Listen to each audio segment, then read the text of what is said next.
ಇನ್ನು ದೇಶಾದ್ಯಂತ ಬಿಜೆಪಿಯಿಂದ ಶ್ರೀರಾಮನ ಮಂತ್ರಾಕ್ಷತೆ ವಿತರಣೆಯ ಕಾರ್ಯಕ್ರಮ ನಡೀತಾ ಇದೆ. ಇವತ್ತಿಂದ ಮನೆಯಲ್ಲಿ ದೀಪ ಬೆಳಗಬೇಕು ಅಂತ ಹೇಳಿ ಬಿಜೆಪಿ ಮತ್ತು ಆರ್ಎಸ್ಎಸ್ ಅಭಿಯಾನವನ್ನು ನಡೆಸಿದೆ. ಮಂತ್ರಾಕ್ಷತೆ ವಿತರಣೆ ಮಾಡುವಂತಹ ಒಂದು ಕಾರ್ಯಕ್ರಮ, ಒಂದು ಅಭಿಯಾನಕ್ಕೆ ಚಾಲನೆ ಕೊಡಲಾಗಿದೆ. ಮನೆ ಮನೆಗಳಲ್ಲಿ ದೀಪ ಬೆಳಗಬೇಕು ಅಂತ ಹೇಳಿ ಬಿಜೆಪಿ ಮತ್ತು ಜೆಡಿಎಸ್ ಕೊಟ್ಟಿರುವಂತಹ ಕರೆ ಇದು. ಬಾಗಲಕೋಟೆಯಲ್ಲಿ ಅಯೋಧ್ಯೆಯಿಂದ ಬಂದಂತಹ ಒಂದು ಅಕ್ಷತೆ ಏನಿದೆಯಲ್ಲ, ಮಂತ್ರಾಕ್ಷತೆ, ಅದನ್ನ ವಿತರಣೆ ಮಾಡಲಾಗ್ತಾ ಇದೆ. ರಾಮ ಮಂದಿರದ ಬಗ್ಗೆ ಮನವರಿಕೆಯನ್ನು ಮಾಡಿಕೊಡ್ತಾ ಇದ್ದಾರೆ ಕಾರ್ಯಕರ್ತರು. ರಾಮ ಮಂದಿರ ನಿರ್ಮಾಣ ಆಗಿದೆ, 22ನೇ ತಾರೀಕು ನಡೆಯುವಂತಹ ಒಂದು ಅಲ್ಲಿ ಇನಾಗ್ರೇಷನ್ ಇರುತ್ತೆ. ಸೊ ನೀವು ಕೂಡ ಮನೆಗಳಲ್ಲಿ ಶ್ರೀರಾಮನ ಪೂಜೆ ಮಾಡಿ, ಆ ದಿನ ಸಂಜೆ ಮನೆ ಮುಂದೆ ದೀಪಗಳಿಂದ ಅಲಂಕಾರ ಮಾಡಿ ಅಂತ ಹೇಳಿ ಒಂದು ಮನವಿಯನ್ನು ಕೂಡ ಮಾಡ್ತಾ ಇದ್ದಾರೆ. ಶ್ರೀ ಮೋಟಗಿ ಬಸವೇಶ್ವರ ದೇಗುಲದಲ್ಲಿ ಅಕ್ಷತೆ ಮತ್ತು ಆಮಂತ್ರಣಕ್ಕೆ ಪೂಜೆಯನ್ನು ಸಲ್ಲಿಸಲಾಗ್ತಾ ಇದೆ.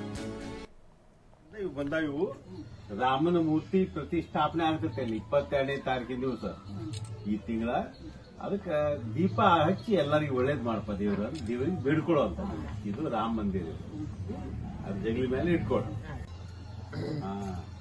ಜಗಲಾಗಿ ಇಡ್ರಿಗುನ ಅಯೋಧ್ಯದಿಂದ ಇವು ಬಂದಾವ. ಇವು ರಾಮನ ಮೂರ್ತಿ ಪ್ರತಿಷ್ಠಾಪನೆ ಆಗ್ತೈತೆ ಅಲ್ಲಿ 22ನೇ ತಾರೀಕಿನ ದಿವಸ ಈ ತಿಂಗಳ.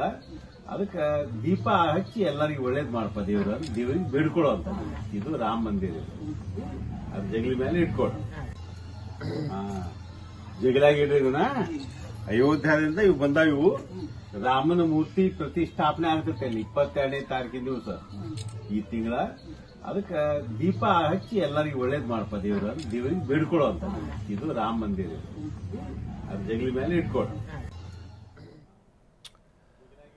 ಸೊ ಇದು ಬಾಗಲಕೋಟೆಯಲ್ಲಿ ನಡೀತಾ ಇರುವಂತಹ ಒಂದು ಮಂತ್ರಾಕ್ಷತೆ ವಿತರಣೆಯ ಒಂದು ಕಾರ್ಯಕ್ರಮ. ದೃಶ್ಯಗಳಲ್ಲಿ ತಾವೇನು ನೋಡ್ತಾ ಇದ್ರಿ, ಬಿಜೆಪಿಯ ಕಾರ್ಯಕರ್ತರೆಲ್ಲರೂ ಕೂಡ ಮನೆ ಮನೆಗೆ ತೆರಳಿ ಅಯೋಧ್ಯೆಯಿಂದ ಬಂದಿರುವಂತಹ ಒಂದು ಅಕ್ಷತೆಯನ್ನು ಅಲ್ಲಿನ ಮಹಿಳೆಯರಿಗೆ, ಜನರಿಗೆ ಎಲ್ಲರಿಗೂ ಕೂಡ ಕೊಡ್ತಾ ಇದ್ದಾರೆ. ಜೊತೆಗೆ 22ನೇ ತಾರೀಕು ಇರುತ್ತೆ ಇನಾಗ್ರೇಷನ್.